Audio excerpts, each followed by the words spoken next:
और मंच पर अपने स्थान ग्रहण करने का कष्ट करें। भाई सुरेश साहू।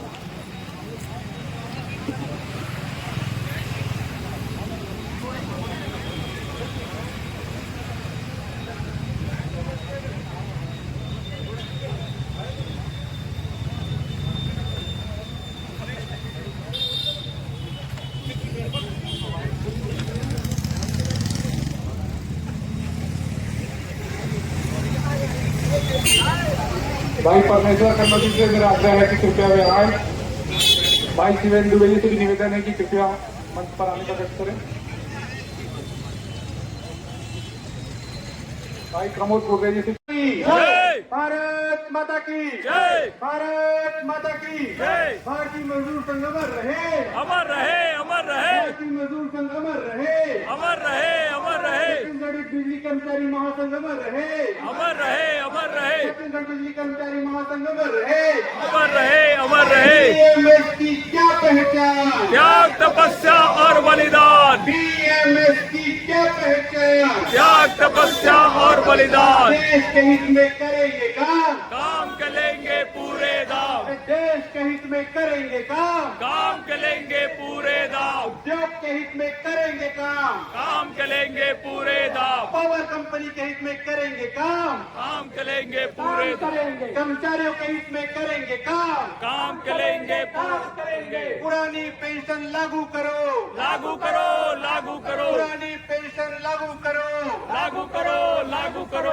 पुरानी पेंशन लागू करो, लागू करो, लागू करो। संविधान नियमितीकरण करना होगा, करना होगा, करना होगा, संविधान नियमितीकरण करना होगा, करना होगा, करना होगा, संविधान नियमितीकरण करना होगा, करना होगा, करना होगा, तकनीकी भत्ता देना होगा, देना होगा, देना होगा, तकनीकी भत्ता देना होगा, देना होगा, देना होगा, तकनीकी भत्ता देना होगा, देना होगा, देना होगा, वाहन भत्ता बढ़ाना होगा।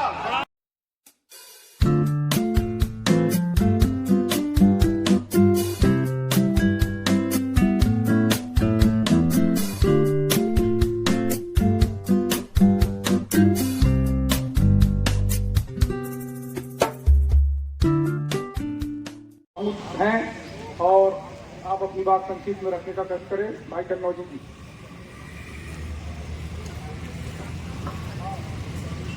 भारत माता की जय, भारत माता की जय। महासंघ के वरिष्ठ और हम सबके चहेते आदरणीय अरुण देवांगन जी, आदरणीय जगदीश सिंह वालिया जी, आदरणीय मोहन एंटी जी, प्रदेश भारतीय मजदूर संघ के महामंत्री माननीय नरोत्तम भृतलहरे जी और दूरस्थ अंचल से पधारे मेरे जाबाज कर्मठ साथियों, आज महासंघ आपके बीच एक बार फिर उन ज्वलंत मुद्दों के साथ मैदान में उतरा है जिन मुद्दों के लिए हम काफी समय से संघर्ष कर रहे हैं। ओल्ड पेंशन स्कीम, संविदा कर्मचारियों का नियमितीकरण, टेक्निकल भत्ता, मेडिकल कैशलेस ट्रीटमेंट, ये ऐसे मुद्दे हैं जो आज तक कंपनी ने इसकी समस्या का हल नहीं किया है। महासंघ का यही प्रयास रहता है हमेशा कि जो भी समस्याएं हैं, कर्मचारी समस्याएं, उसका समाधान बातचीत से हो।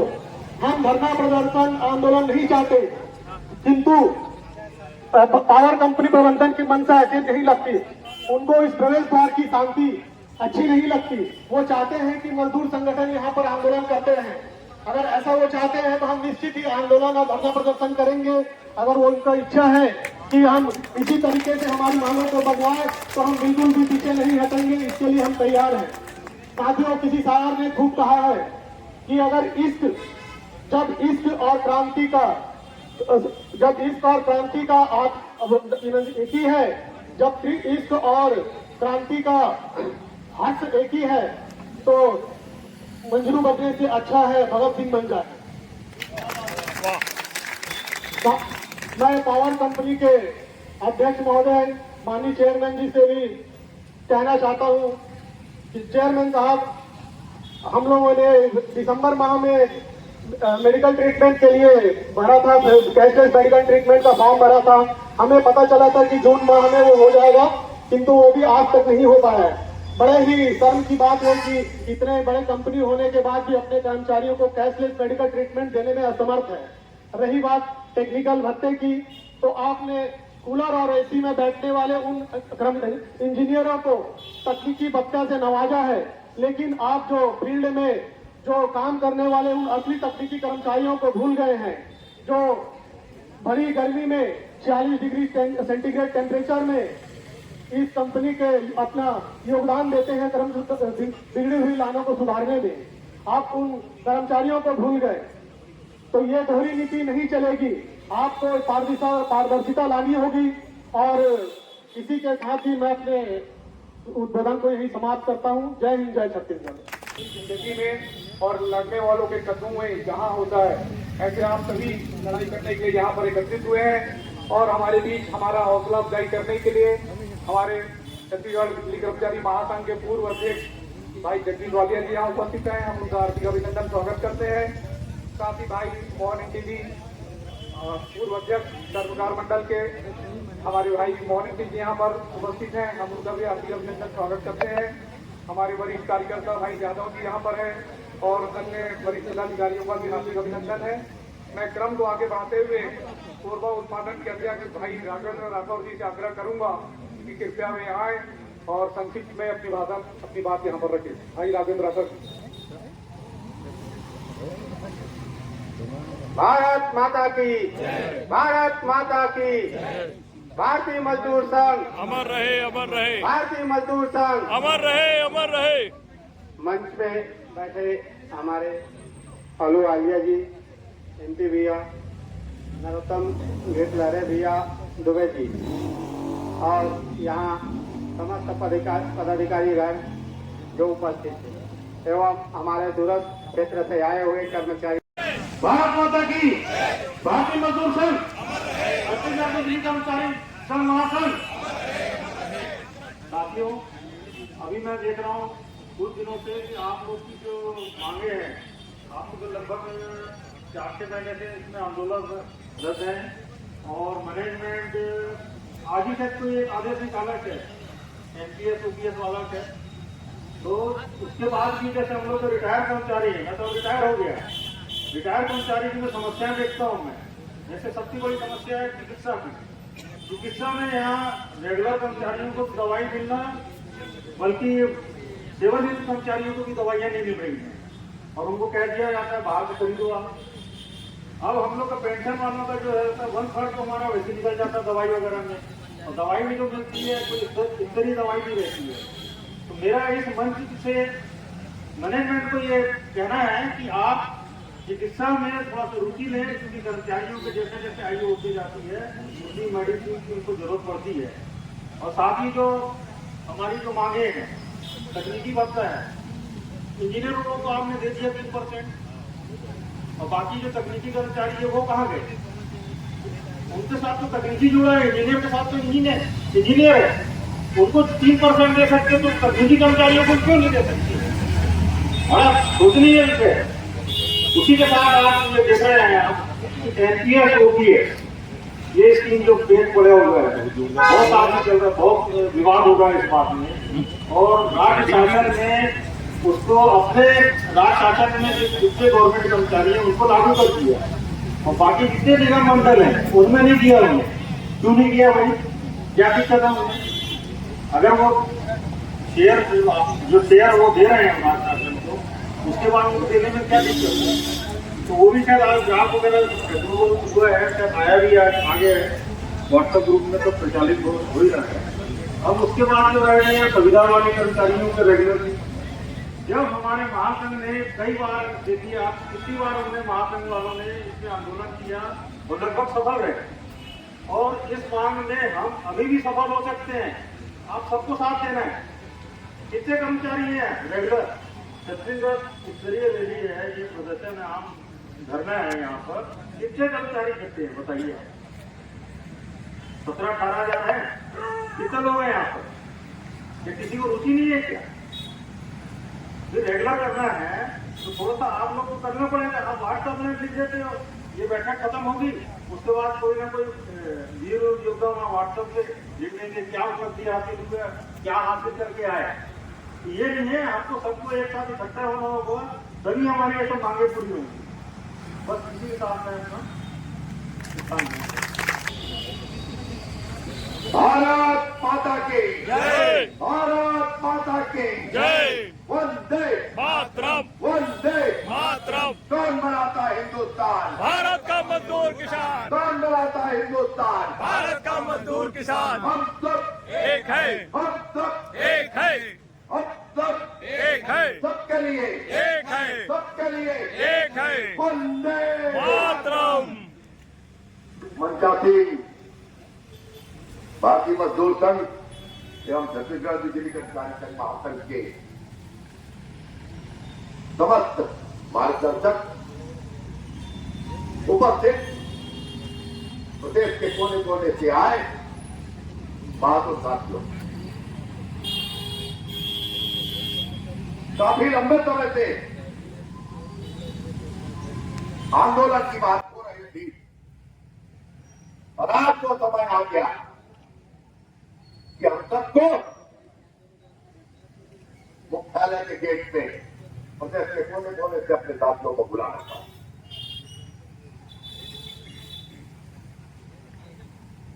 साथियों, इसके पहले भी कंपनी प्रशासन से कई बार महासंघ ने वार्ता की और कई मांगों पर तो उसका खुद का समर्थन रहा, पर दुर्भाग्य है उन मांगों को अपनी जमा पहनाने के लिए इम्प्लीमेंटेशन के लिए किसी प्रकार के आदेश नहीं किए गए। माननीय मुख्यमंत्री तथा भूपेश बघेल जी की भी यह मनता है कि प्रदेश के समस्त कर्मचारियों को पुरानी पेंशन प्रदान की जाए, पर दुर्भाग्य आज दिनांक तक पुरानी पेंशन के किसी प्रकार के आदेश नहीं किए। संविदा कर्मचारियों को नियमितीकरण के यह मांग विगत वर्षों से की जा रही, पर दुर्भाग्य आज के संविदा कर्मचारी प्रदेश की उज्ज्वल लाइफ मेंटेनेंस के लिए अपने प्राणों की आहुति दे रहे हैं, पर अभी तक उनके नियमितीकरण का किसी प्रकार का आदेश नहीं हुआ है। 4 साल 5 साल हो गए हैं संविदा में कार्य करते हुए, पर उनको नियमित नहीं किया जा रहा। पहले 5 वर्ष के हमारे वेतनमान का भी होता था, जिससे 3 और जो स्टेगनेशन अनाउंस किए जाते थे। सामान्य सी बात है कि 5 वर्ष में यदि 3 स्टेगनेशन अनाउंस मिलते हैं तो अब जब वेतनमान 10 वर्ष से होने वाला है तो 6 स्टेगनेशन देने में क्या, और यह बोलकर हमें झुंझुला पहना दिया जाता था कि वे डिवीजन का मुद्दा है, वे डिवीजन में ही इसका निराकरण किया जाएगा।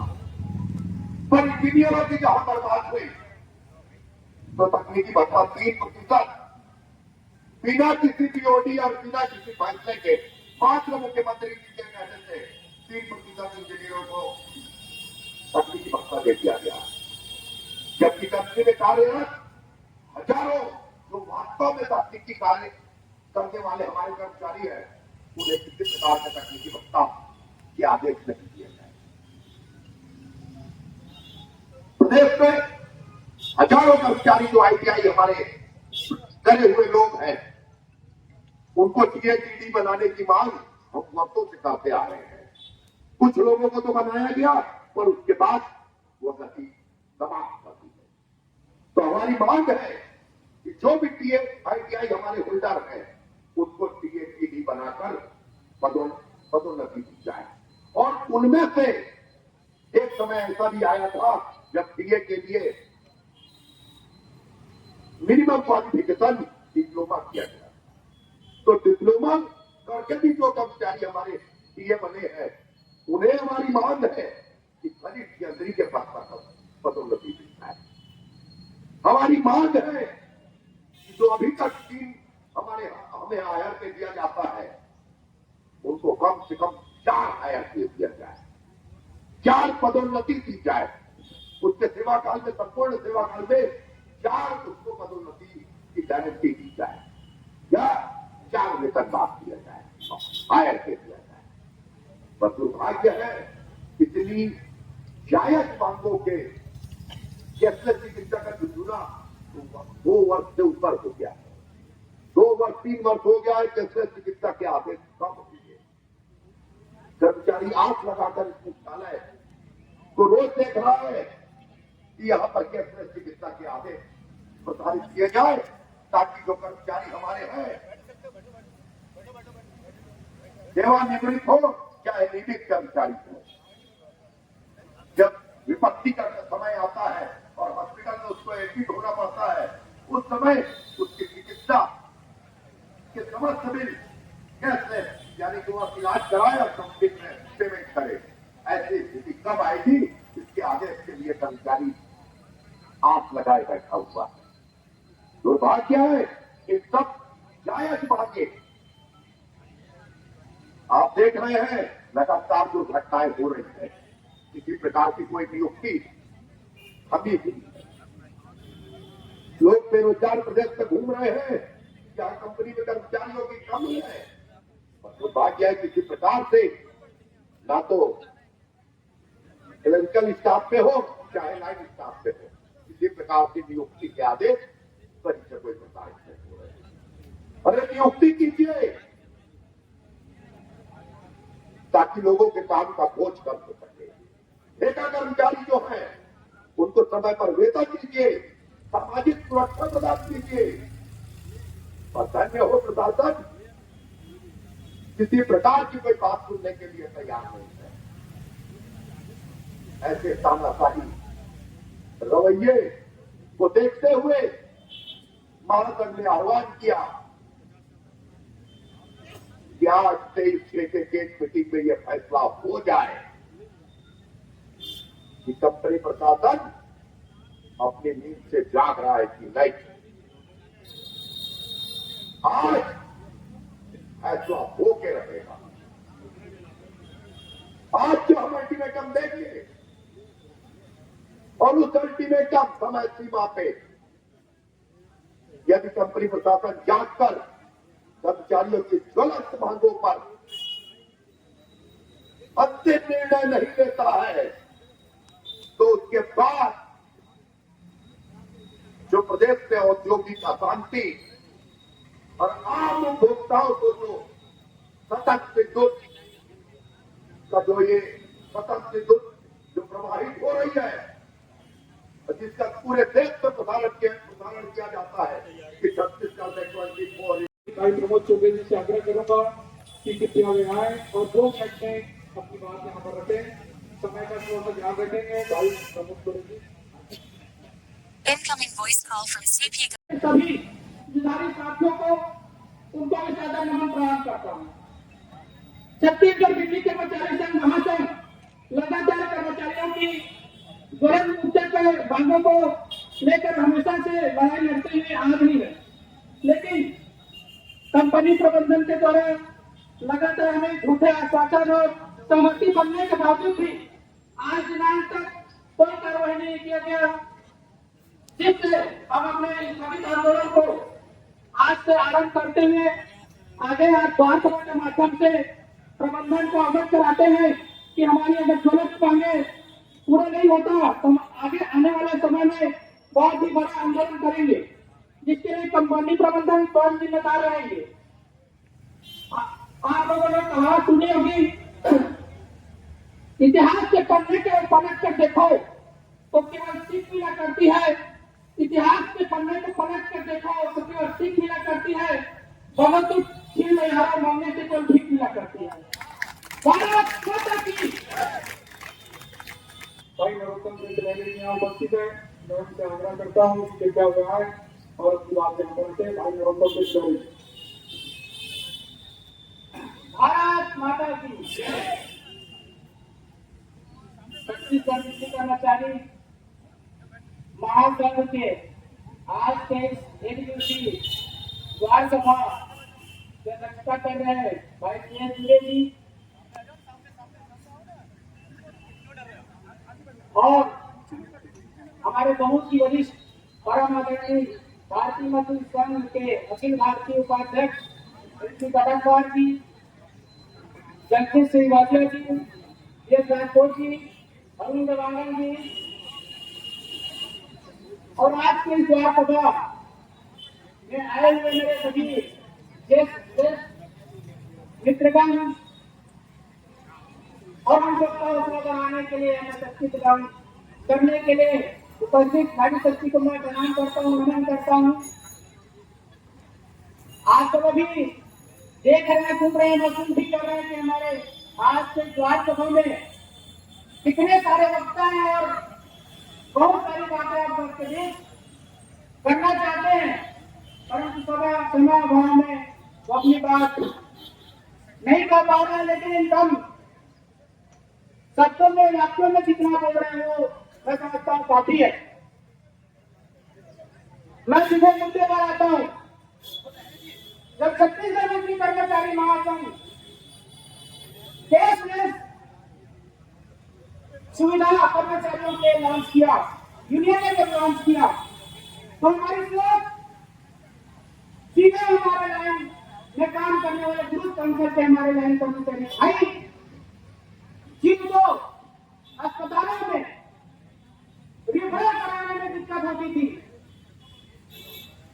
उनको अस्पताल में शुरुआत में पैसा की जो जमा करने की बात अस्पताल द्वारा किया जाता था, उससे निजात पाने के लिए हमने कैशलेस सुविधा का मांग रखा था। साथियों, सब जानते हैं कि कर्मचारियों में समय के साथ साथ, उम्र बढ़ने के साथ साथ विभिन्न प्रकार की बीमारियां होने लगती है और जब बीमारियां होने लगती है तो सबसे पहले हमको जरूरत होती है धन की, पैसे की, और समय पर पैसे न रहने के कारण, न होने के कारण हमारे कई साथी कर्मचारी भाई अपने जीवन मृत्यु तक पहुंच जाते हैं। लेकिन आज इस लंबे अरसे के बाद भी कैशलेस की सुविधा हमारी मांग पूरी नहीं की गई। आप सब देख रहे हैं, कैशलेस की सुविधा मांग तो नहीं कर रहे हैं, लेकिन उसमें एक नई योजना ला दी है। आप सबको मालूम है कि कैशलेस के लिए आप सबने आसन भरा है, आप सब आसन चुने हैं। मैं पूछता हूँ प्रबंधन से, जब हम साथियों आप सब जानते हैं कि कोरोना की महामारी से पूरा देश से रात दिन सेवा किया, फिर हमें एक भी दिन नहीं बैठे और बाकी जनता की सेवा की। जनता के लोग घर में आराम से सुरक्षित बैठे थे, हमने दिया, हमने उनको बिजली प्रदान करके सेवा किया, उसका हम लोगों को लाभ क्या मिला? मैं प्रबंधन से पूछना चाहता हूँ, आप सफाई कर्मचारियों को कोरोना वॉरियर मानते हो, पुलिस कर्मियों को कोरोना वॉरियर मानते हो, स्वास्थ्य कर्मियों को कोरोना वॉरियर मानते हो, लेकिन बिजली के कर्मचारी को जान जोखिम में डालकर आपकी सेवा की, वो कोरोना वॉरियर नहीं है आपके नजर में। बहुत चिंतन करते हैं साथियों, लगातार हमको उपेक्षा का शिकार होना पड़ रहा है। सरकार की बहुत सारी महत्वाकांक्षी योजनाएं चल रही है, गरबा से लेकर के बहुत सारी योजनाएं चल रही है।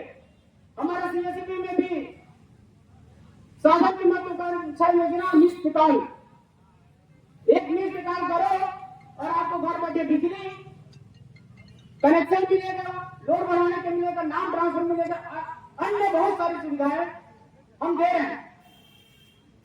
तो हम शासन के योजनाओं में कितना सहयोग कर रहे हैं, सरकार को इसकी भी समझ नहीं है। साथियों, छत्तीसगढ़ सरकार ने किसान को अन्नदाता कहा और हम भी मानते हैं कि किसान हमारे अन्नदाता है और उस अन्नदाता को कितने सम्मान दे रहा है, बिना मांगे धान का समर्थन मूल्य बढ़ाया, बोनस दिया जा रहा है और उनको अन्नदाता की उपाधि भी शासन दे रही है। पर मैं प्रबंधन से पूछना चाहता हूँ, उस किसान को अन्नदाता बनाने में किसकी भूमिका है? आज मैं इस मंच के माध्यम से बताना चाहता हूँ साथियों कि हमारे छत्तीसगढ़ के लाखों किसान जो आज विद्युत कनेक्शन के ऊपर डिपेंड है, किसान खेती करता है। मैं कहता हूँ बिजली की हम भी खेती करते हैं।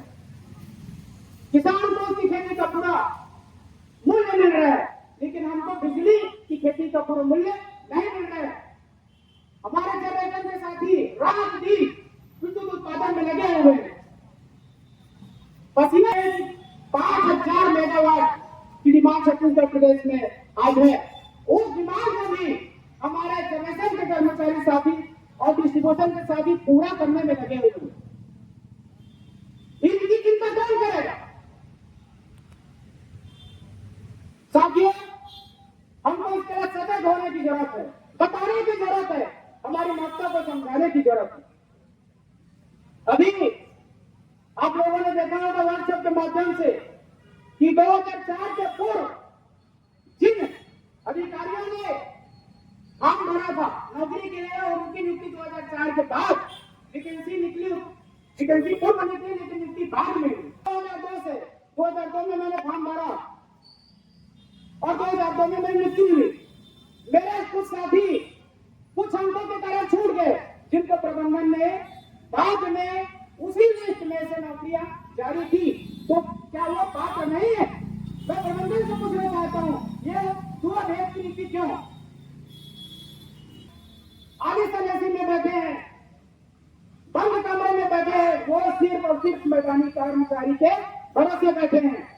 उनकी चिंता इनको नहीं है, उनकी चिंता हमको करनी है। उनको बताना है कि हमारी महत्ता क्या है। साथियों, 2008 में हम लोगों ने IITI में पटवारी कर्मचारियों को टीए 2 बनाने का मांग रखा। लगातार हम संघर्ष करते रहे और हमको परिणाम प्राप्त 2013 में प्राप्त हुए, लेकिन हमारे आधे से अधिक साथी अभी तक पदोन्नत नहीं हो पाए हैं। इनके पास रिक्तियां नहीं है, वैकेंसी नहीं है। आज बोलते हैं कि आज अगर आपको हम टीए 2 टीडी बना दें तो आपसे कार्ड कर देंगे। उनके पास एक अच्छा बहाना आ गया है, स्मार्ट मीटर। स्मार्ट मीटर के आ जाने से हमारे पेट में हाथ पड़ रहा है। ये प्रबंधन खुद कह रहा है कि आपसे हम क्या कर लेंगे। मैं प्रबंधन से पूछना चाहता हूँ, क्या हम टीए 2 टीडी का मांग करते करते दुनिया से निकल जाए तब हमारी मांग पूरी होगी? बहुत मुश्किल 10 साल 12 साल बच्चे हैं हमारे को शेष कर्मचारी जो टीए 2 और टीडी नहीं बने। साथियों, आज हम जो ओपीएस, आज हमारे शर्मा जी ने एक बात कही कि हम आज ओपीएस के लिए आज यहाँ द्वार सभा में उपस्थित हुए हैं। मैं पूछना चाहता हूँ हमारे अन्य अधिकारी साथियों को, कर्मचारियों को, क्या यह उनकी मांग नहीं है? नैतिक समर्थन की बात करते हैं। शर्मा जी ने कही था कि नैतिक समर्थन देने से कहा नहीं बनेगी। अगर आपको समर्थन करना है तो खुले तौर पर हमारे साथ आपको आना होगा। ओल्ड पेंशन आज एक चुनौती बनी। छत्तीसगढ़ राज्य के भी कर्मचारी अधिकारी और छत्तीसगढ़ विद्युत मंडल के कर्मचारी कितने आशा भरे निगाहों से बात कर रहे थे कि आज हमारे प्रदेश के मुखिया संवेदनशील मुखिया है और जिस संवेदनशीलता के साथ उन्होंने छत्तीसगढ़ राज्य के सारे अधिकारी कर्मचारियों को ओल्ड पेंशन का लाभ दिया, परंतु विद्युत कंपनी में ऐसी क्या व्यवस्था है, क्या गड़बड़ी है, क्या क्यों नहीं कर सकते हैं? समझ से परे। मैं तो कई जगह पर जाता हूँ, सुनता हूँ, ये पंख से कुछ नहीं होता, हौसलों की उड़ान होती है। आप अपनी जायज मांगों को लेकर जो हौसला अपने दिलों में लेकर यहाँ बना रहे हैं और बारी बारी से हमारे प्रमुख वक्ताओं को सुन रहे हैं और मैं अगले क्रम में हमारे संविदा कर्मचारी के भाई, संविदा संगठन के मंत्री भाई हरिचरण जी यहाँ पर उपस्थित है। मैं उनसे आग्रह करूंगा कि कृपया वे आए और 2 मिनट में अपनी बात करके भाई हरिचरण।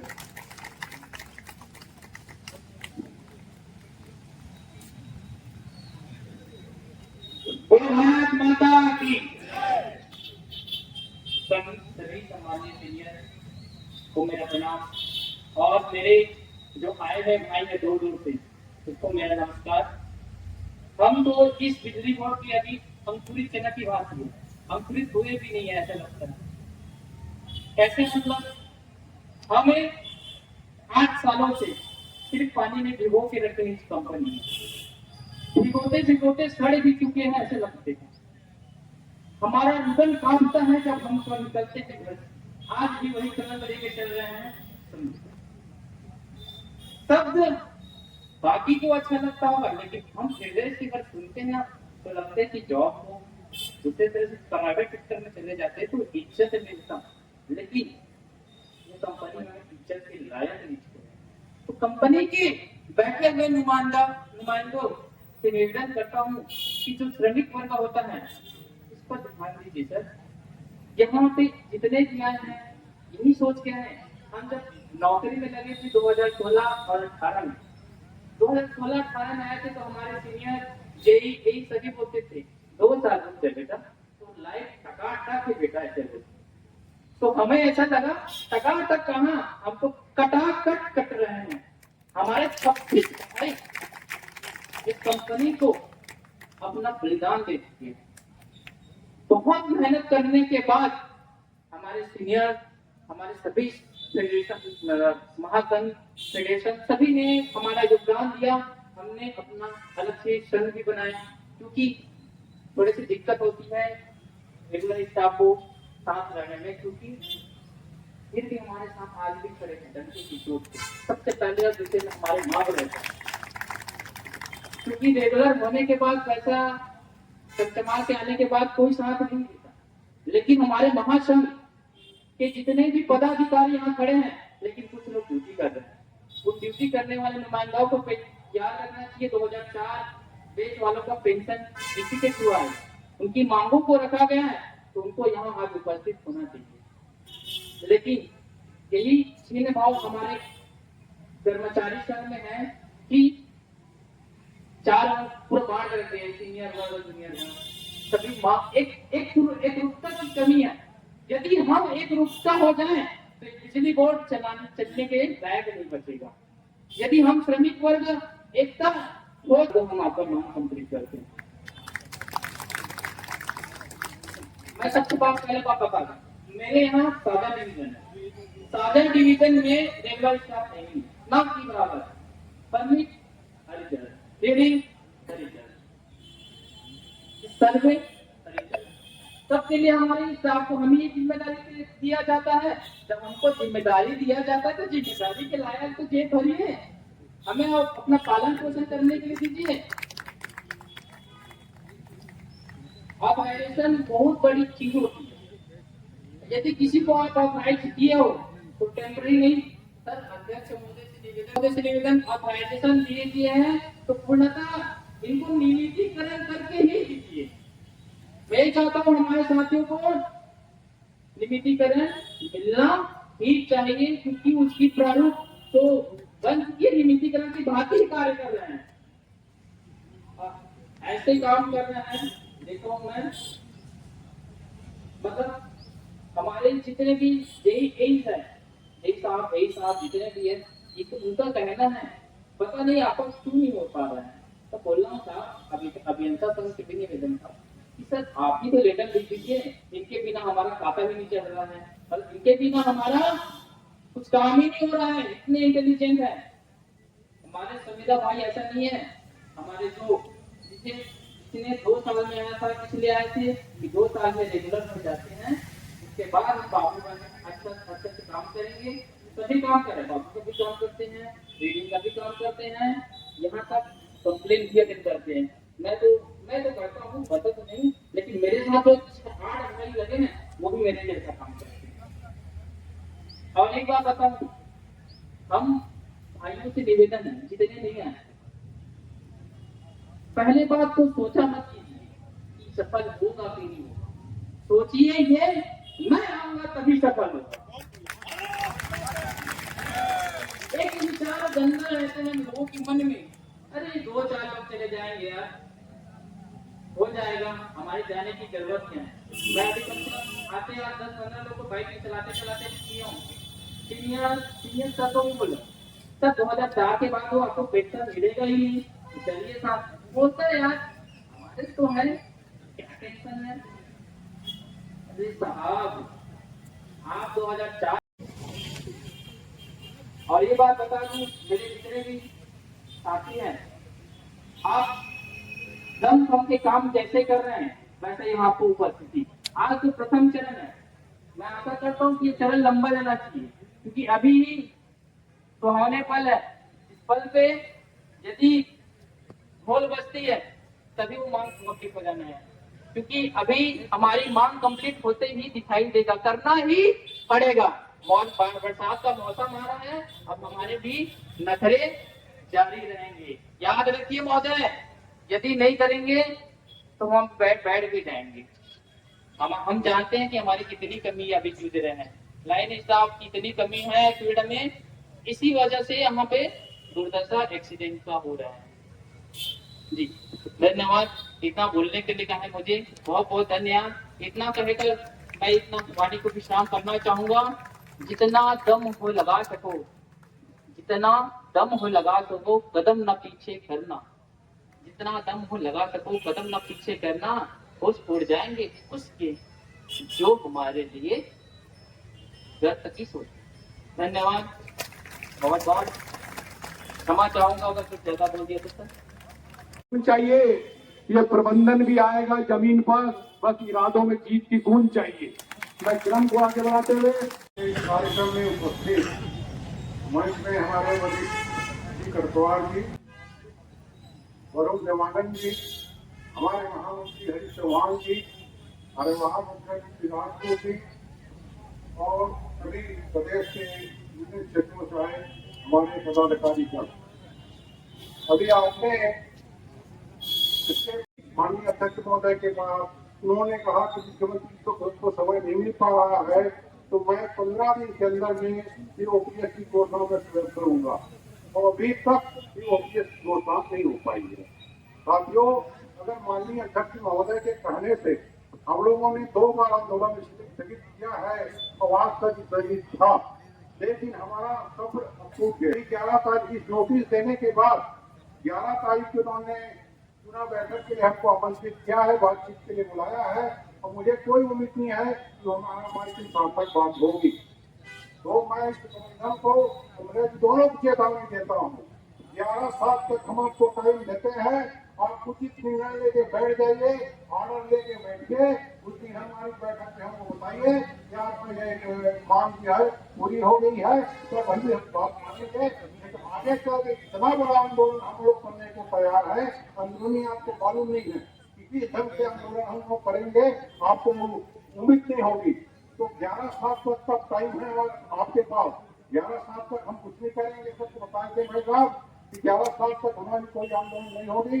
11/7 तक अगर कोई उचित निर्णय प्रबंधन द्वारा नहीं लिया गया तो बड़ी सी बड़ी आंदोलन जो ऐसा करेंगे कि बड़े दिन का हो जाएगा। अभी आपको ये भी बताना चाहूंगा कि जो राज्य सरकार जो है पूरी कर्मचारी विरोधी सरकार है, ये अधिकारियों की विरोधी नहीं है।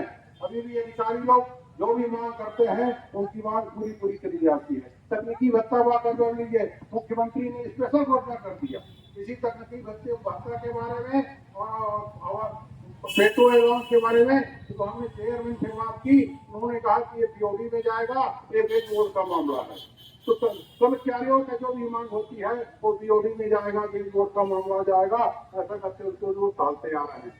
जहाँ अधिकारियों की बात आती है तो उसमें ना बीओडी लगता, न बेच बोर्ड लगता, कुछ भी लगता, और इनकी मांग बराबर पूरी हो जाती है। देश सरकार को भी बताना चाहूंगा कि इस राज्य में केवल अधिकारी ही काम नहीं करते, कर्मचारी भी काम करते हैं। जिस दिन हमारे कर्मचारी काम करना बंद कर देंगे, आपकी सरकार ठप हो जाएगी। आगामी चुनाव है, आपको देखना होगा किसको साथ लेना है, किसको नहीं लेना है। अगर अधिकारियों के भरोसे में आपको चुनाव लड़ना है तो लड़िए, कि कर्मचारी आपका पूर्ण विरोध करेगा। मैं अभी क्या है, हमारे साथ बहुत वक्ता हैं, अभी मैं कटवाल जी है, अरुण देवांगन जी है, उनको अच्छी अच्छी बातें आपको बताएंगे। मैं की बात एलपी कटवाल भैया, अपने अध्यक्ष भाई दुबे जी, अपने प्रदेश के महामंत्री भारतीय मजदूर संघ भाई नरोत्तम जी, पदाधिकारीगण और इस आम सभा में उपस्थित आप सब साथियों, जहाँ ज्यादा प्रेम होता है वहाँ मिठास ज्यादा हो जाती है, और जहाँ मिठास ज्यादा होती है तो कुछ ऐसे उद्गार हो जाते हैं कि आपने देखा शंकर भाई हमारे संचालन कर रहे हैं और कुछ जमा करके लाए हुए हैं, तो वो दे रहे हैं, आपको सुना रहे हैं। बाकी शख्सियत में तो हूँ, सब आपके जैसे में आपको पता है समय की मर्यादा है, तो हम बात करेंगे और आपको पता है कि बातें वही होनी चाहिए जिसमें आप सुनने आए।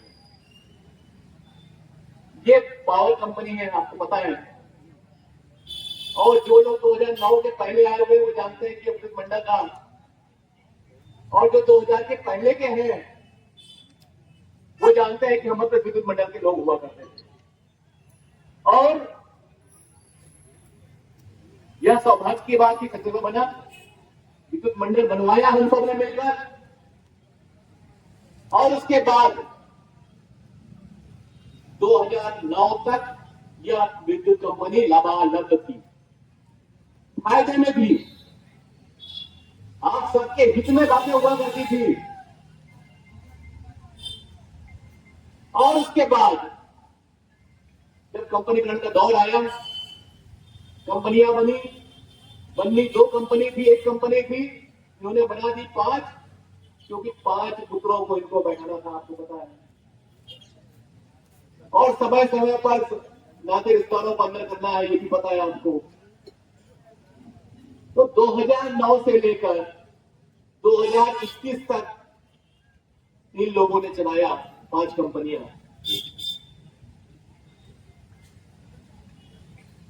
2022 में अंतिम निर्णय हुआ कि भाई 3 कंपनी रहेंगी, और 3 कंपनियों का मर्जर करने के बाद 2 कंपनियां विलोपित हो गई कागजों में।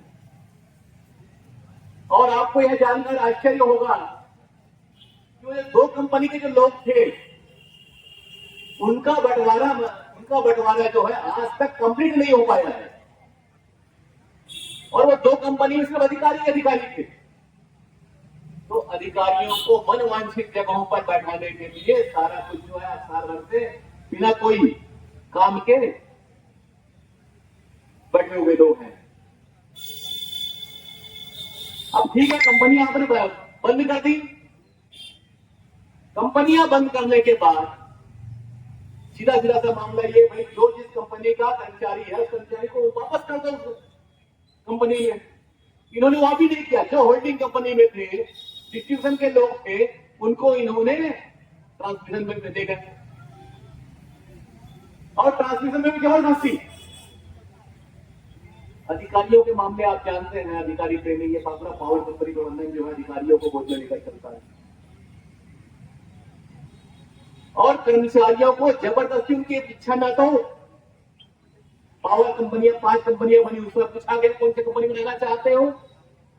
उस समय ऑप्शन दिया उन्होंने कि कोई ऐसा केस हो इन प्रकरणों वाले, वो अपना आवेदन करें। तो 10, 12, 15 लोगों ने उसमें आवेदन किया था, वो 10, 12, 15 का आज तक निराकरण नहीं होगा। लेकिन कुछ खास लोग थे, लगभग 2 दर्जन के आसपास कर्मचारी थे या अधिकारी थे, जिनको कि उनके मनवांछित कंपनी में परमानेंट शामिल कर दिया गया। अब दूसरी बात देखिए, ये साल भर से 1.25 साल से ये अधिकारी जो है होल्डिंग के, ट्रेडिंग के, इधर के उधर के, वो तनख्वाह खा रहे हैं, आपको पता है। इसके बाद बारी आती है, अभी इन लोगों ने कहा कि भाई तकनीकी भत्ता अधिकारियों को दिया जाएगा। तो माननीय मुख्यमंत्री जी ने बहुत अच्छी घोषणा की, और घोषणा करने का तात्पर्य यह था कि भाई जो विद्युत मंडल तकनीकी काम करने वाले लोग हैं उनको तकनीकी भत्ता दिया जाए। अब यदि कर्मचारी के संगठन में आएंगे, कर्मचारी की सभा में आएंगे, तो कर्मचारियों के लिए बोलेंगे हाँ इनको हम करते हैं। अब प्रबंधन का क्या काम है? प्रबंधन का काम यह है कि उसमें कम से कम अपने दिमाग का इस्तेमाल करें, और जो यहाँ पे बड़े बड़े लोग बैठे हुए थे, दिमागदार लोग बैठे हैं, समझदार लोग बैठे हुए हैं, उनको उनके समझ आना चाहिए कि माननीय मुख्यमंत्री जी की मंशा के आदि जो तकनीकी काम करने वाला कामगार है वो अच्छी तकनीकी भत्ता का पात्र है। इनको ऐसी समझ में आना चाहिए, अंधा बांटे रेवड़ी यहाँ बाप को दे, ये पावर कंपनी का हाल है। बस जो कुछ है मुझे मिलना चाहिए, और मुझे मिलना चाहिए और मेरे लिए भी होना चाहिए। और बाकी तो ये ढोर गंवार लोग हैं, ये जो कर्मचारी नाम की चीज है। और हाँ, सबको पता है कि कर्मचारियों की संख्या दिन प्रतिदिन कम होते जा रही है। मैं एक ऑफिस का हाल देख रहा था, आज एक रिपोर्ट देख रहा था, वहां पर कुल 57 स्टाफ सेंसर है और 9 लोग काम कर रहे हैं वहां पर। या यहाँ पर ट्रांसमिशन का एक ऑफिस है, वहां पर 12 लोग 14 लोग काम कर रहे हैं कर्मचारी, और 30 आउटसोर्स में लोग काम कर रहे हैं ऑफिस के अंदर। और आपको ये ताज्जुब होगा कि अभी एक पिछले कुछ सालों से ये प्रथा चल रही है कि आउटसोर्स में इनको ले आओ, उनको ले आओ, अपने बहू को ले आओ, अपने भतीजे को ले आओ, अपने इसको ले आओ, उसको ले आओ। आपके जो नियमित कर्मचारी हैं, हम जो नियमित कर्मचारी हैं, उनकी संख्या से ज्यादा आउटसोर्स के कर्मचारी हेडक्वार्टर में काम कर रहे हैं। आप जरा पता कर लीजिए, ये बिल्कुल भी पसंद नहीं करते आपको।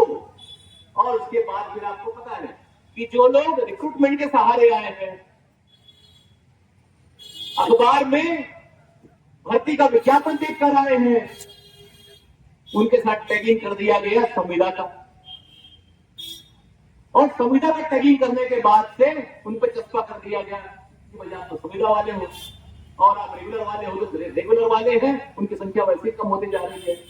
बीच बीच में जब इनके रिश्तेदार बालिग होते हैं तो ये रेगुलर निकालते हैं। आपको पता है का पोस्ट निकलता है, डाटा एंट्री ऑपरेटर का निकला। अब देखिए डाटा एंट्री ऑपरेटर का रिक्रूटमेंट सबसे पहले निकला था, आपको याद होगा अभी जो रिक्रूटमेंट भर्ती जो हुई है, डाटा एंट्री ऑपरेटर का भर्ती विज्ञापन पहले निकला, उसके बाद जेईई का निकला।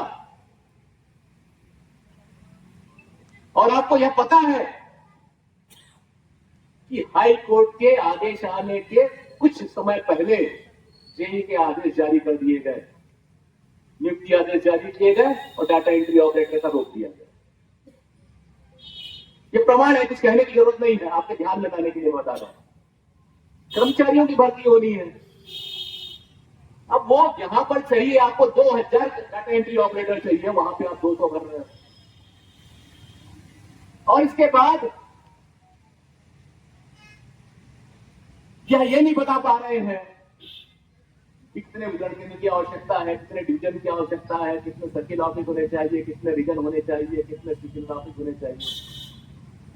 अब हमारे कटकवार भैया यदि होते, अफसर होते, तो इनके लिए मान लीजिए कि चीफ इंजीनियर बनाना होता और ये रिटायर होने वाले रहते, कटकवार जी भैया का तो बहुत चेक है। आपको पता है दिल्ली तक दौड़ लगाते हैं, जान पहचान है। तो कटकवार भैया के लिए स्पेशल एक ऑफिस स्वीकृत हो जाता और कटकवार भैया को रातों रात उस महीने में प्रमोशन दे दिया जाता, चीफ इंजीनियर बना दिया जाता। लेकिन कटकवार भैया कहां से चीफ इंजीनियर बनते हैं? क्योंकि चीफ इंजीनियर जो बनने की जो योग्यता है वो तो अधिकारियों के पास, इंजीनियर लोगों के पास में है। तो कटकवार भैया टेस्टिंग ग्रेड सुपरवाइजर, क्या testing grade, testing supervisor grade 3 जो थे, फिर 2 भी हुए, फिर 1 भी हुए। माने जितने आप बार कोड लगा सकते हो, चैनल को छोटा कर सकते हो, कर दो। अब इन्होंने और क्या खेल खेला आप सबको पता है। टीए ग्रेड 2 के नीचे बैठा दिया टी ग्रेड 3, कोई ग्रेड 3 के नीचे बैठा दिया डाटा एंट्री ऑपरेटर, प्यून के नीचे जूनियर प्यून, और अटेंडेंट ग्रेड 3 के नीचे अटेंडेंट के नीचे इनका बाप कबीला। तो इतना सारा करने के बाद ये जो खेल कर रहे हैं वो दिखता नहीं क्या? और हमारी ये कमजोरी होती है, हमारे पीठ पे हाथ रख देते, हमारे कंधे पे हाथ रख देते, हमको लगता है यार इससे बढ़िया तो कोई मैनेजमेंट है नहीं। इतनी सामाजिक साथ बिल्कुल ये जैसे सरकार जो निर्णय लेगी हम उस सरकार के निर्णय का पालन करेंगे। तो सरकार ने क्या निर्णय लिया कि राज्य सरकार के जो कर्मचारी हैं उनको हम ओपीएस में लाएंगे। तो भैया तुम राज्य सरकार के निर्णयों का पालन करने वाले इतने अच्छे व्यक्ति हो, अच्छे मैनेजमेंट हो, तो उस दिन आपको भी ओपीएस लागू कर देना था। आपने ओपीएस लागू नहीं किया। एक कमेटी बनाई, 2 कमेटी बनाई, 3 कमेटी बनाई, और वो कमेटी आज भी चल रही है। अरे 14% जो अपना कंट्रीब्यूशन आप दे रहे हो दिल्ली दरबार में, उसको रोक लेके तो आपकी पूरी भरपाई हो जाती। हमको हल्ला करने की जरूरत ही नहीं थी। हमको बार बार यह कहा गया कि भाई ये तो सरकार का मामला है। अच्छा, जहां पर सरकार का मामला होता है उसको भी नहीं मानते। संविदा वाले बोलते सरकार जो क्या करेंगे, तो सरकार से पूछ कर लिया था क्या? सरकार से पूछकर काम करते हो क्या? विरोधाभासी काम। और हमारे बच्चों ने भी कहा तकनीकी भत्ता के बारे में, माननीय मुख्यमंत्री जी ने घोषणा की, सब जगह लिखा है, जितना भी अभी तक सफर जारी हुआ उसमें लिखा है माननीय मुख्यमंत्री जी की। और मजे की बात आपको बता दें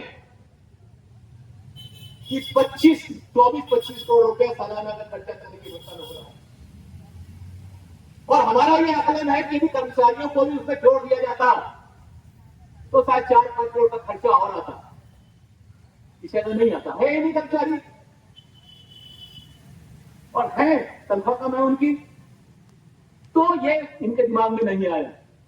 अब इन्होंने एक आदेश निकाला, आपने देखा होगा कि माननीय मुख्यमंत्री जी ने अभियंता संवर्ग के लिए तकनीकी घोषणा की है, तकनीकी भत्ते की। अभी 4-3 दिन पहले स्पष्टीकरण निकला है, उसमें ये कहते हैं कि जो ये यंत्री है मुझे नहीं मालूम, आई डोंट नो, तो ऐसे सारे संवर्ग के लोगों को मिलेगा, भले ही वो लिपापति कर रहे हो, चाहे किसी भी आदमी में बैठकर कुछ भी कर रहे हो।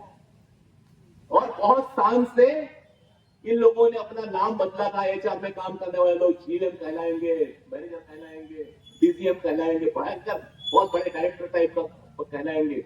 और जैसे तकनीकी भत्ता आया नाम बदल दिया। 2 कंपनियों का नाम ही नहीं बदला एचआर में बैठ के, बोले हमको मालूम है आज ही तो कल लागू होगा। मजे की बात यह है, किसी वेज बोर्ड के किसी रिपोर्ट में या हमने आज तक किसी जगह पर मांग पत्र में या पत्र में नहीं देखा कि अधिकारियों को तकनीकी भत्ता मिलना चाहिए। अब ये बोलते हैं फलाना पंडित बैठा है यहाँ पर, उसकी सोच थी, उसकी सोच को माननीय मुख्यमंत्री से धन्यवाद दिया गया। तो उसी माननीय मुख्यमंत्री जी ने उसी सभा में ओपीएस की बात की कि हाँ भाई आप इस पर विचार करो। कहने का मतलब क्या है? मत करो बोले क्या? विचार करो बोले। विचार करो मतलब आपका अलग ट्रस्ट है, आप शासन से अलग हो, शासन की ट्रेजरी पे कोई भार नहीं आता है ओपीएस के लिए, और आप बोलते हो कि हम इस पर विचार करेंगे। ट्रस्ट जो है तो होता है, ट्रस्ट हमारा बहुत मूल्यवान है। अब ट्रस्ट के बारे में बात करूंगा तो फिर और समय लगेगा, आपको पता है। फिर वो अंदर से वो फड़फड़ा रहे हैं कि भाई कब ज्ञापन देंगे, लोग कब खत्म करेंगे, क्योंकि कल से फड़फड़ाहट चालू है। और फड़फड़ाहट ऐसी है कि भाई आप सवाल मत करो, मैनेजमेंट नाराज हो जाएगा, मेरा प्रमोशन रुक जाएगा। मेरा मतलब मेरा नहीं भाई, ये लोग घबरा रहे हैं उनका, क्योंकि ये इतना अनसेंड करते हैं। 1 हफ्ते पहले 10 दिन पहले माननीय चेयरमैन साहब ने कुछ नोटिंग किया हमारे मांग पत्र पर, हमारे नोट पेड पर, वो दबा के बैठ गए। अचानक याद आया कि अरे यार ये तो सही सभा कर देंगे, ये तो महासंघ वाले जो कहते हैं वही करते हैं। हमारे जैसे तो है नहीं मैनेजमेंट टाइप का, जो कहते हैं वो करना ही नहीं है, और जो नहीं कहते वो ऑर्डर कर देते हैं। अब देखिए उनके माँ बाप का है। तो इस तरह का मैनेजमेंट जो काम कर रहा है, उस मैनेजमेंट के ऊपर में क्या भरोसा किया जाए, यह सोचने का विषय। इसके बाद बात आता है तकनीकी भत्ता का। तकनीकी भत्ता जो मैंने आपको बताया था 25 करोड़ का खर्चा, इन्होंने जो जानकारी हमारे को पता लगा सोर्स से कि भाई हम तकनीकी भत्ता के रूप में जो 24-25 करोड़ रुपए जो खर्च होंगे उसकी प्रतिपूर्ति कैसे करेंगे, उसकी प्रतिपूर्ति माने उसकी कमी का कैसे करेंगे। तो बोले वो जो एडिशनल चीफ इंजीनियर नाम का जो जीव होता है जिसके पास कोई काम नहीं होता, उसको जो गाड़ी दे दिए हैं उस गाड़ी को हम विड्रा करते हैं। कितनी बढ़िया बात है। माने एक अधिकारी जो है एडिशनल चीफ इंजीनियर बनता ही इसीलिए है तो चीफ इंजीनियर को जिसको गाड़ी मिले, क्योंकि आज की तारीख में ड्राइवर के साथ में गाड़ी, और वो भी चमाचम, कौन सी गाड़ी, एकदम चमकने वाली। एडिशनल चीफ इंजीनियर के जो भाव होते हैं, आप यदि किसी मार्केट में बोलो मैं एडिशनल चीफ इंजीनियर हूं तो घंटे कोई नहीं पूछेगा, लेकिन मोहल्ले में जो ड्राइवर वाली जो गाड़ी आती है तो आपको पता है कैसे स्थान से उतरता है। देखो बोले सरकारी गाड़ी में आ रहा हूं, वो छीन दिया इन्होंने। और वहां पर लिख दिया नीचे कि यदि माननीय प्रबंधन निदेशक महोदय चाहे, ये क्या चाहे भाई, वो तो चाहते ही है कि ये लाइन लिखा रहा है ताकि मैं पिछले दरवाजे से गाड़ियां उपलब्ध करा दूं। अब उसका हाल सुनिए, एक इन्होंने गाड़ी छीनी और उसको दे दिया 15,000 रुपया। क्या भत्ता बोलते हैं उसको? ट्रांसपोर्ट भत्ता, ट्रांसपोर्ट अलाउंस। ट्रांसपोर्ट अलाउंस क्या होता है? हम लोग कितना मिलता है? 600, 800, 700, 700 रुपए मिलता है, 700 मिलता है। और 750 रुपए कब लागू हुआ था? 2014 में। ऐसी कुछ है ना, 7-8 साल पहले। आज पेट्रोल के भाव दुगने हो चुके हैं। हमने मांग करी थी, पिछले कई समय से हम मांग कर रहे हैं कि भाई इसको रेगुलेट करो, पेट्रोल का भाव इतना हो गया है। और सरकारी गाड़ी जो आप प्राइवेट में लगा के रखते हो और उसको जो हर 3 महीने में उसका फ्यूल चार्ज तुम चेंज करते हो, पेट्रोल का भाव बढ़ गया मार्केट में, तो बदल देते हो रेट को, हमारा भी बदलाव करो। नहीं, वो नहीं करिए। लेकिन मजे की बात यह है कि ट्रांसपोर्ट भत्ता जो दिया, गाड़ी खिसकाई, ट्रांसपोर्ट भत्ता दिया और उसके साथ जोड़ दिया 42% को डीए मिलेगा। अरे डीए ट्रांसपोर्ट भत्ते पे ये हम लोगों ने पूरे हिंदुस्तान में, पता क्या कि हम लोग अखिल भारतीय फेडरेशन वाले लोग हैं, पता क्या किसी भी राज्य में ऐसा नहीं है, कहीं कोई कंपेयर ही नहीं है पावर कंपनी का। किसी राज्य में किसी अन्य जो पावर कंपनियां हैं वहां पर किसी अधिकारी को करने की भत्ता नहीं मिलता, वहां इस तरह का ट्रांसपोर्ट अलाउंस नहीं मिलता कि ट्रांसपोर्ट अलाउंस के ऊपर महंगाई भत्ता। ये है कि हो क्या रहा है? हमने जब मांग रखा है, हमको कितनी बार बैठकों में कहा गया ये मामला बीओटी का है, ये वेज रिविजन का है, कमेटी का है।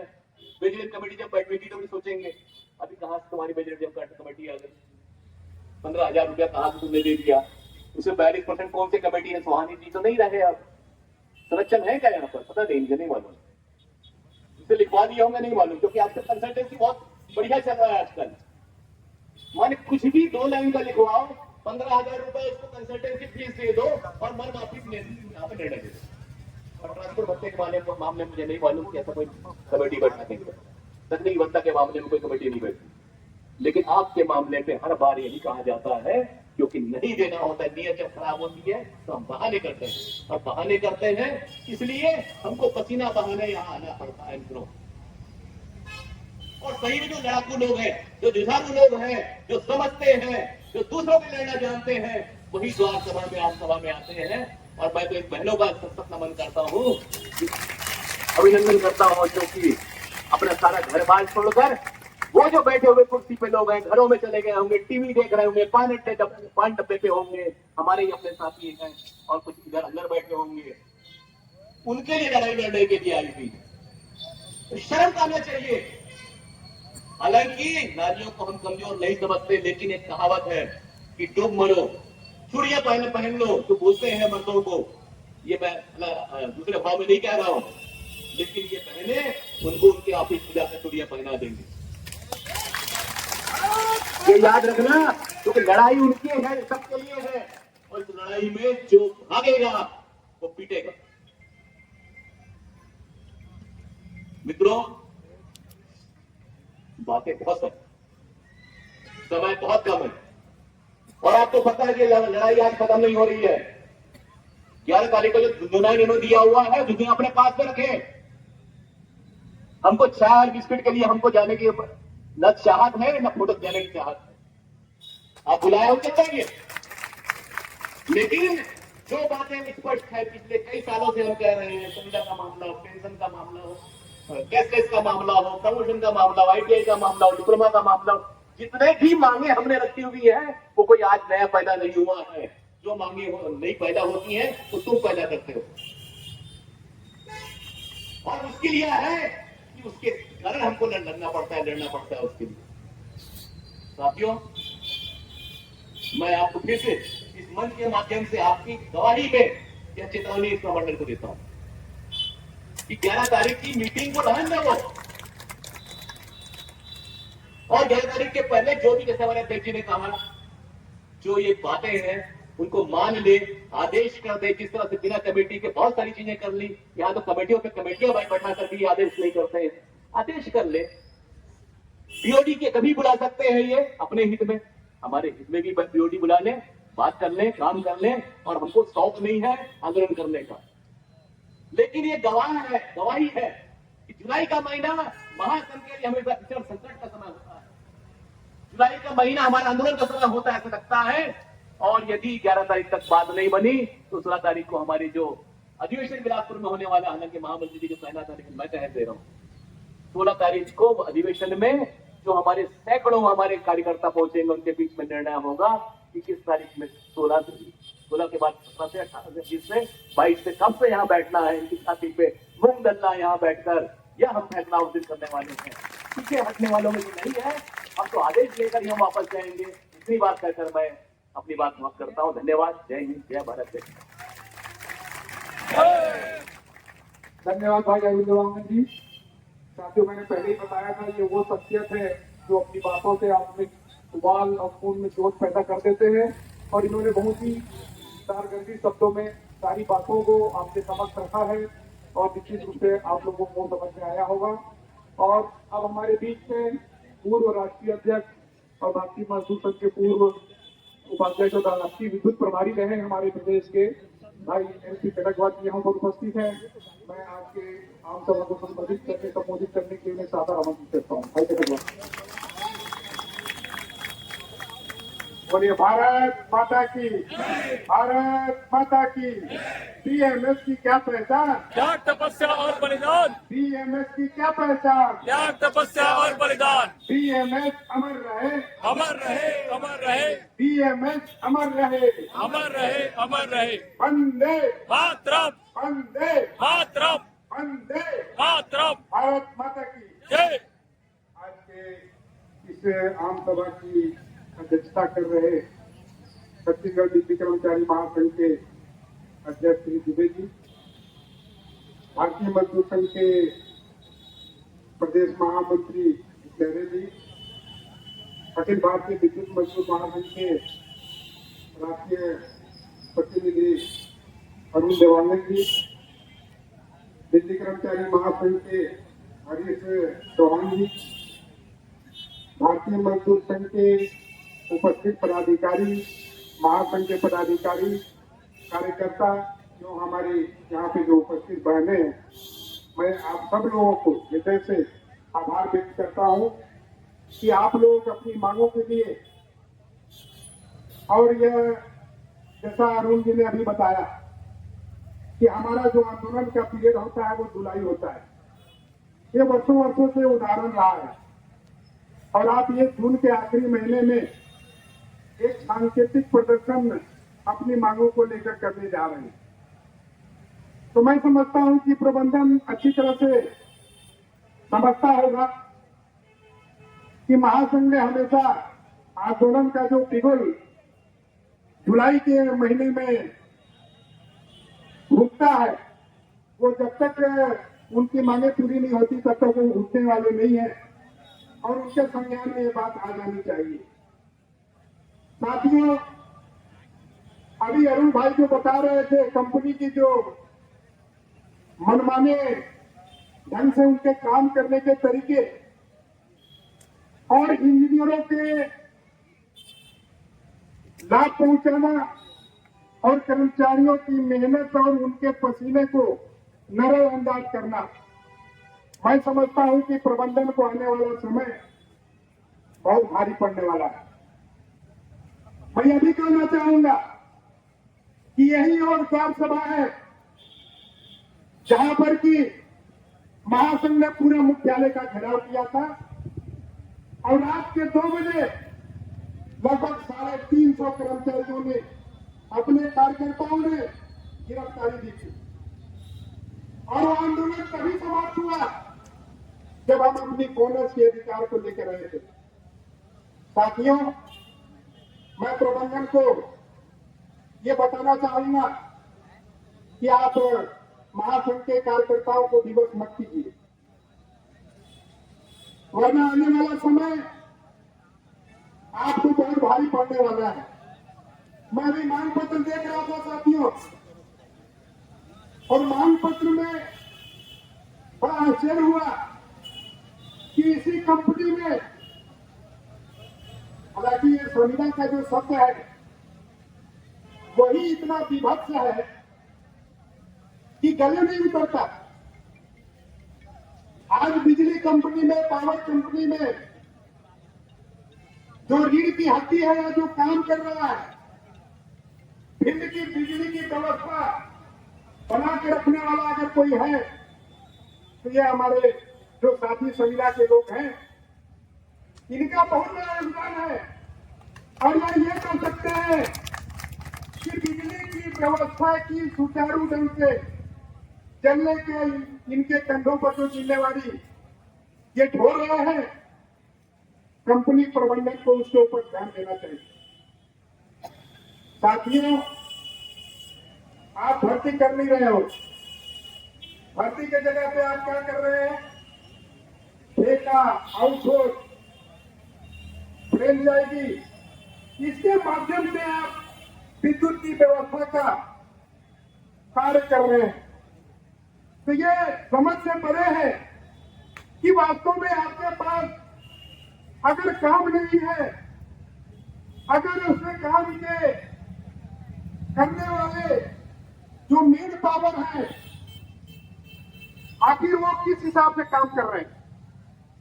और इसलिए प्रबंधन की जो ये बहानेबाजी है कि हमारे पास पोस्ट नहीं है, हमारे पास पोस्ट के हिसाब से और किसी प्रकार की भर्ती करने की कोई व्यवस्था नहीं है, ये बड़ा आश्चर्य होता है। अरे संविदा के लोगों की भर्ती आप ही ने किया है और पूरी रिक्रूटमेंट की जो प्रक्रिया है उसको अपनाते हुए किया है। फिर इस तरह का दोहरे माध्यम में आपके द्वारा क्यों? यह बहुत विचारणीय प्रश्न है। और मैं संविदा के अपने बंधुओं से, अपने छोटे भाइयों से यह कहना चाहूंगा कि साथियों, बिना लड़ाई लड़े और कुछ हासिल होने वाला नहीं है। और इसलिए आप बच के मत रहिए। आपकी जो संविदा की मांग है, संविदा के कर्मचारियों की नियमित करने की मांग है, महासंघ ने सदैव और शुरू से इस मांग को रखा है और आगे भी इस मांग को पूरी ताकत के साथ और इसको पूरा करने के लिए पूरी ताकत और पूरा जोर लगाएगा। आवश्यकता इस बात की है कि आप सारे भेदभाव को भूलकर आप अपने दिमाग से बात निकाल लीजिए कि नियमित कर्मचारी, संविदा कर्मचारी, ठेके का कर्मचारी, आउटसोर्स का कर्मचारी, आफ्टर ऑल हम इस प्रबंधन के लिए एक परिवार के रूप में और काम करने वाले लोग हैं। और इसलिए पूरी ताकत के साथ आप महासंघ के झंडे के नीचे आइए और पूरी ताकत के साथ अपनी उस लड़ाई को आखिरी अंजाम दीजिए। मैं आपको पूरे भरोसे के साथ कहना चाहूंगा साथियों कि आपकी मांग के लिए चाहे छत्तीसगढ़ सरकार हो, चाहे यहां बैठे हुए जो ये प्रबंधन के लोग हैं जिनकी मनसा ही ठीक नहीं है, इनको विवश होना पड़ेगा आपकी मांग को मानने के लिए। क्योंकि मैं आपको बताना चाहूंगा कि हमारी आप सभी संविदा के लोग हरियाणा स्टेट में और इसी तरह की डिमांड थी और हमारे उन जाबाज साथियों ने हमारे इस महासंघ के, भारतीय मजदूर संघ के झंडे के नीचे उन्होंने एक बृहद आंदोलन छेड़ा। सारे भेदभाव भूलकर उन्होंने इस बात की परवाह ही नहीं की कि हम किस यूनियन से जुड़े हुए हैं। हमारा एक ही मुद्दा है कि संविदा और ठेका समाप्त होना चाहिए। और आप देखेंगे कि आपने तो यहाँ उतना आंदोलन नहीं किया, वहां पे आंसू को छोड़े गए, पानी की बौछारें की गई, पूरा प्रशासन उस आंदोलन को तहस करने के लिए लगा हुआ था। मैं उदाहरण हूं, लेकिन हमारे वो बहादुर साथी डटे रहे और अंततः उसका परिणाम आप सब मीडिया के माध्यम से, समाचार पत्रों के माध्यम से आप जानते होंगे कि हरियाणा देश का पहला स्टेट है जहां से कि संविदा और ठेका समाप्त हो गया। कहने का तात्पर्य है कि आप जितनी ताकत लगाएंगे प्रबंधन कि आपको मांगों को पूरा करने के लिए विवश होना पड़ेगा। और इसलिए मैं फिर से आप सारे लोगों को ये अपील करना चाहूंगा, निवेदन करना चाहूंगा कि आप में अभी वो जोश है। आपने युवा जो काम कर रहे हैं फील्ड में, किन परिस्थितियों में काम करते हैं, मैं तकनीकी होने के कारण उसको समझ सकता हूं और उसका बहुत बड़ा दुख हमको व्यक्तिगत रूप से भी है। और इसलिए मैं चाहता हूं साथियों कि आप भले अपने संगठन बना लिए हैं, भले आप भी किसी संगठन से जुड़े हुए हैं, लेकिन महासंघ वो पहला संगठन है जिसने कि आपकी मांग को प्राथमिकता देते हुए और पिछले दिनों लड़ाई लड़ी है और पूरा भी कराया है। यह बात अलग है कि आज संविदा कानून का हवाला देकर और इसमें कुछ गति में ठहराव आया है, लेकिन यदि आप पूरी ताकत के साथ महासंघ के साथ इस लड़ाई को लड़ते हैं तो मैं समझता हूं कि ज्यादा दिन नहीं है, ये आपका मांग 100% पूरा होने वाला है। साथियों, ये बड़ा आश्चर्य होता है। प्रबंधन एक तरफ बोलती है कि आप तो संविदा के कर्मचारी हैं, आपको लाइफ पे काम करना नहीं चाहिए, और जब मैं देखता हूं कि जो निरंतर घटनाएं हो रही है वो हमारे इन भाइयों का ही हो रहा है, और इसके लिए दोषी कौन है? यहां प्रबंधन बैठा हुआ कान में अंगली डाले बैठा रहता है, वो अंधा बन के बैठा हुआ है। उसको समझ में नहीं आता क्या कि संविदा का कर्मचारी का दुर्घटना आखिर किस कारण हो रहा है और उसके लिए जवाबदार क्या है, कौन है? कितने कार्रवाई उन्होंने फील्ड में अधिकारियों का किया? तो अरुण जी जो बोल रहे थे कि ये अभियंताओं का, इंजीनियरों का ये आपस की साठगांठ है और ये चाहते हैं कि हम धीरे धीरे इस कंपनी को खोखला करें। और मैं ये बताना चाहता हूं इस मंच के माध्यम से कि भारतीय मजदूर संघ का ये महासंघ पूरे जिम्मेवारी के साथ इन विषयों पे नजर रखी हुई है।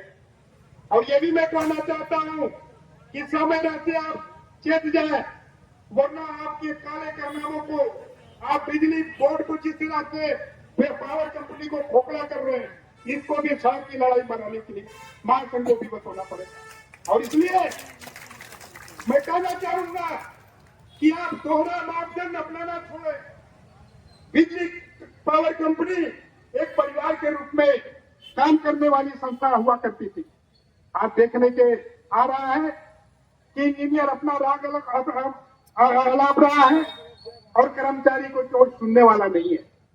और इसलिए साथियों, आपको एक होना पड़ेगा, आपको पूरी ताकत, पूरा आपका शक्ति, आपको पूरी चोट एक जगह पे ही करनी पड़ेगी। तभी ये जो सर्वेदार जो बैठे हुए हैं, जो कंपनी में कंपनी को निध में और नए नए षड्यंत्र करके लूट रहे हैं, इनके ऊपर लगाम लगाने की हो सकता है। साथियों, आपके बड़ा आश्चर्य होता है कि कैशलेस की जो कर्मचारी मांग कर रहा है, मैं समझता हूं कि ये चिकित्सा सुविधा भारत सरकार से लेकर राज्य सरकारों ने अलग अलग योजनाओं के माध्यम से ये चाहती है कि आम आदमी को अच्छा इलाज मिले, फ्री में इलाज मिले, लेकिन वहां आपकी पावर कंपनी में बैठे हुए लोग, इनको शर्म नहीं आता इस बात का कि आखिर कर्मचारी कैशलेस की बात कर रहा है। और मैंने तो सुना है अंशदान देने की भी बात करता है। तो आखिर आप कौन सा लाभ उनको देना चाहते हो?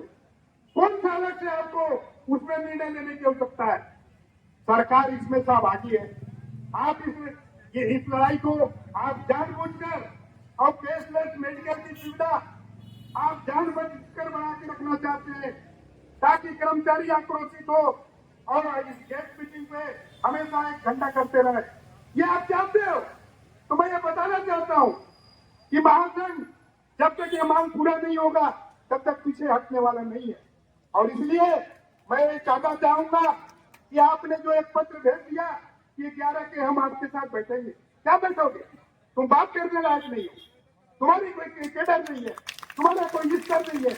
ऐसे गंदे अधिकारियों से बात करने से कोई फायदा नहीं।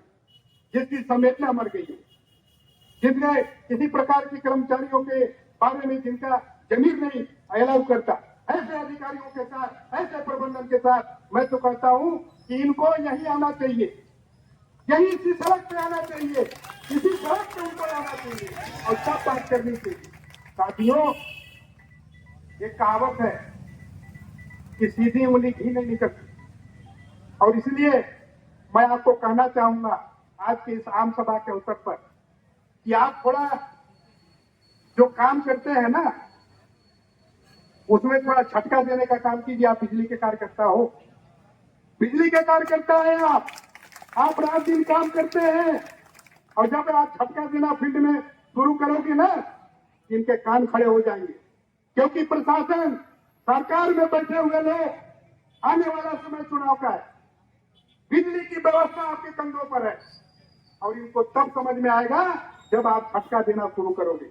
और इसलिए मैं आपसे अपील करना चाहता हूं कि आप बीच बीच में झटका देने की बात करो। आप तब ये बैठे हुए गूंगे बहरे जो प्रबंधन के लोग हैं आपकी बातों पर अंदाज करेंगे। साथियों, ITI के आप मामला देख लीजिए, पहला स्टेट है, मैं तो ऑल इंडिया घूमता रहता हूं, आपके बाजू में महाराष्ट्र है, पहला स्टेट है जहां पर कि ये ठेका प्रथा में पूरा सब स्टेशन, पूरा ट्रांसमिशन चल रहा है, और यदि इस ट्रांसमिशन कंपनी की सिर्फ जांच कराई जाए कि कितने इक्विपमेंट डैमेज हुए,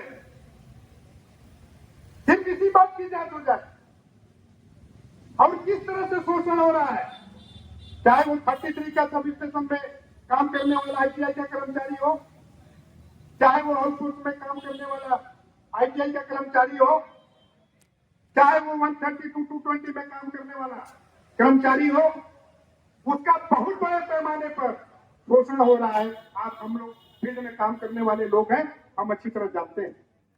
प्रबंधन को मालूम नहीं है क्या? आप थोड़ा जांच कराइए। और बाजू में महाराष्ट्र में, वहां पे आज भी कोई सब स्टेशन ठेके पे नहीं, किसी कोई भी सब स्टेशन ठेके पे नहीं है। कहने का तात्पर्य है कि आप ज्यादा, आपको तकनीकी ज्ञान ज्यादा है और वहां के जितने इंजीनियर हैं सब निकम्मे हैं। इसे तो यही स्पष्ट होता है। और इसलिए मैं कहना चाहता हूं कि जो ITI के लोग हैं, आप ही के मैनेजमेंट में, जनरेशन में उनको ये ग्रेड 2 बना दिया गया, PS2 बना दिया गया, और डिस्ट्रीब्यूशन में उनको छोड़ दिया गया। क्या कारण है? प्रबंधन एक है, दोहरा इस तरह की नीति क्या स्पष्ट करती है? यह स्पष्ट करती है कि आप चाहते हो कि कर्मचारी लगातार आंदोलित रहे, कर्मचारी हमेशा आक्रोशित रहे, कर्मचारी हमेशा पीड़ित रहे, कर्मचारियों का हम हमेशा शोषण करते रहे। तो मैं ये बताना चाहता हूं प्रबंधन को कि आज ITI हो, संविदा हो, ये सारे कर्मचारी युवा हैं, सारे कर्मचारी यंग है, और जिस दिन इनके मन में गलत बातें आ गई तो आपको संभालना बड़ा मुश्किल हो जाएगा। और इसलिए समय रहते ये हमारे ITI के जो लोग हैं उनकी योग्यता का अवमूल्यन मत करो। वो उनकी जो योग्यता है, उनकी जो तकनीकी ज्ञान है, उसका आप अवमूल्यन मत करें। और आश्चर्य तो तब होता है कि जब यहाँ का मुख्यमंत्री, अब किस वे में कहे मैं नहीं जानता, मुख्यमंत्री को भी समझ में आनी चाहिए।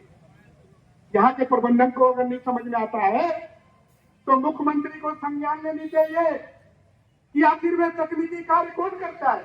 मैं नहीं समझता कि माननीय मुख्यमंत्री की कोई जानकारी नहीं है। वो भी बिजली के जगह बैठते हैं, AC में बैठते हैं, पंखे में बैठते हैं, उनके घर की भी बिजली खराब होती होगी तो कोई इंजीनियर नहीं जाता होगा, वो हमारा कर्मचारी, बैंक कर्मचारी ही जाता है। और इसलिए इतना सामान्य सा ज्ञान के लिए प्रश्न चिन्ह प्रबंधकों ने खड़ा कर दिया। इनके ऊपर कार्रवाई होनी चाहिए। मुख्यमंत्री को चाहिए कि इन्होंने दोहरा माध्यम क्यों अपनाया।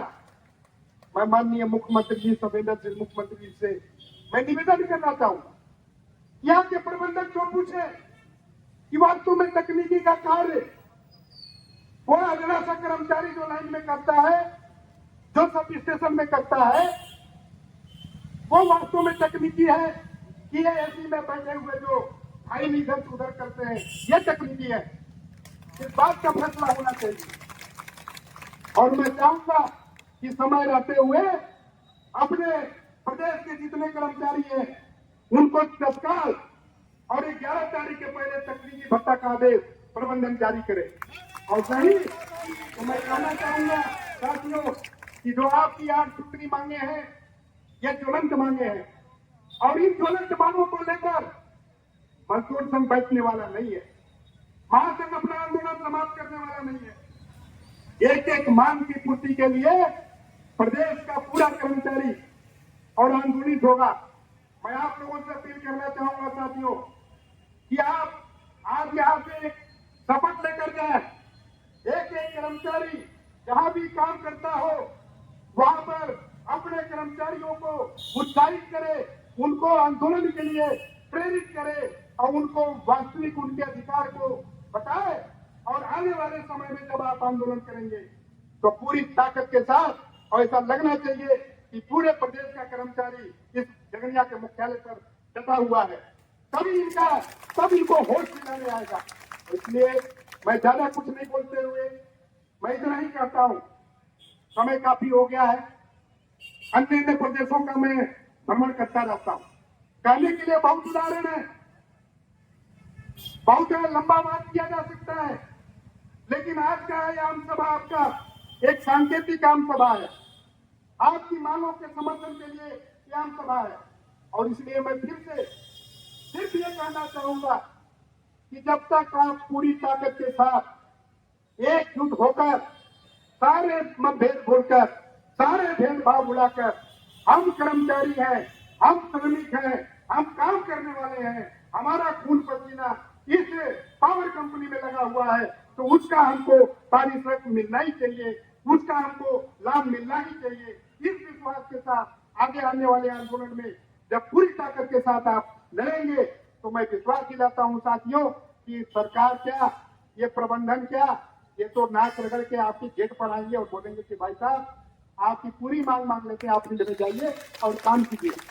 और इसलिए मैं ज्यादा न कहते हुए अपनी बात को यही विराम देता हूं। और अंत में आप सब लोगों को जो दूर दराज से आप यहाँ पे आए हैं, एक सांकेतिक रूप में अपने अपने क्षेत्र में आने वाले समय में आंदोलन में पूरी ताकत के पास, पूरी निष्ठा और ईमानदारी के साथ अपनी हक की लड़ाई लड़ने के लिए महासंघ के आगामी कार्यक्रमों में, जैसा अपने अरुण जी ने बताया कि 16 जुलाई को हमारा प्रदेश का अधिवेशन बिलासपुर में, और हम रणनीति तय करने वाले हैं। और इनको भी, प्रबंधन को भी मालूम है, सरकार को भी मालूम है कि भारतीय मजदूर संघ से जुड़ा हुआ संगठन अगर कोई निर्णय लेता है तो वो पीछे हटने वाला नहीं, वो होगा ही। और इसीलिए मैं प्रबंधन से अंत में फिर यह आग्रह करना चाहूंगा, निवेदन करना चाहूंगा कि ये अदना सा कर्मचारी भी आपके परिवार के लोग हैं। ये आपके ये जब फील्ड में काम करते हैं तो उसका श्रेय आपको मिलता है, उसी इन्हीं के बलबूते पर आप अपनी जो है कैरियर चमकाते हो। और इसलिए इनकी बात को, इनकी तकलीफ को आपको सुनना चाहिए और समय रहते इनकी मांगों को पूरा करना चाहिए। आप सब लोग दूर दराज से यहाँ पर आए, अपना समय दिए, मैं समझता हूँ कि आप सब लोग अभिनंदन के पात्र हैं। और विशेषकर जो हमारी यहाँ बहनें बैठी हैं, इन्होंने जो जज्बा दिखाया है उससे आप लोगों को प्रेरणा लेनी चाहिए और ये बताना चाहिए फील्ड में कि हमारी बहनें हमारे समर्थन में है। हम कहीं कहीं सुनने को मिलता है हमारे संविदा के कर्मचारी बेचारे उसमें मेतवन नहीं है आंदोलन के बारे में, फिर भी उनमें जज्बात है। और उनको मैं विशेष तौर पे ये कहना चाहूंगा कि आप इसको दिमाग से निकाल दीजिए कि तक हमको रेगुलर कर्मचारी साथ नहीं देता। साथियों, आप कभी भी आंदोलन देखोगे तो नियमित पूरे कर्मचारी नहीं आते, नियमित कुछ ही कर्मचारी मांगों के लिए आते हैं। और इसीलिए आप ये मान के चलिए कि नियमित और संविदा कुछ नहीं होता, ठेका कुछ नहीं होता। आप एक मैनेजमेंट में काम करते हैं, आपका वो बड़ा भाई है, आप छोटे भाई हो, आप उनसे सीख के आगे बढ़ते हो। और इसलिए एक पारिवारिक भावना के अनुसार आपके परिवार में ये अगर प्रबंधन कुठाराघात किया है तो पूरी परिवार को यहाँ खड़ा होना पड़ेगा। यही अपील करते हुए मैं अपनी बात को समाप्त करता हूँ। जय सोनी, जय भारत, जय शक्ति।